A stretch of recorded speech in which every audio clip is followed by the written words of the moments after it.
যেটা had been accepted, granted by Allah almighty, যেটা গৃহীত হয়েছিল। মানে সব এই জন্যই তো কোরআনে আসছে, না আসে নাই। আবার সালাম মুসা বললেন যে 28-এর 16-17, রব্বি ইন্নী জলামতু নাফসি, হ্যাঁ আমার রব, আমি তো আমার উপরে জুলুম করেছি, অত্যাচার করেছি, ফাগফির, আপনি আমাকে ক্ষমা করেন। পরেই আছে ফাগফার আলাহ, পরে আসছে না, ফাগফার আলাহু ইন্নাহুল গফুরুর রাহিম, তিনি ক্ষমা চাইলেন, আল্লাহ ক্ষমা করে দিলেন। সুবহানাল্লাহি রাব্বিল আলামিন। তাহলে এটা তো একবারে ওয়েল গ্রান্টেড, সন্দেহের কোনো অবকাশই নাই।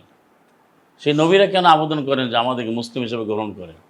আনতা ওয়ালিয়্যি ফিদ দুনিয়া ওয়াল আখিরাহ তাওয়াফানি মুসলিমা ওয়া আলহিকনি বিস সলিহিন। 101 নম্বর সূরা ইউসুফ, 12 নম্বর সূরা।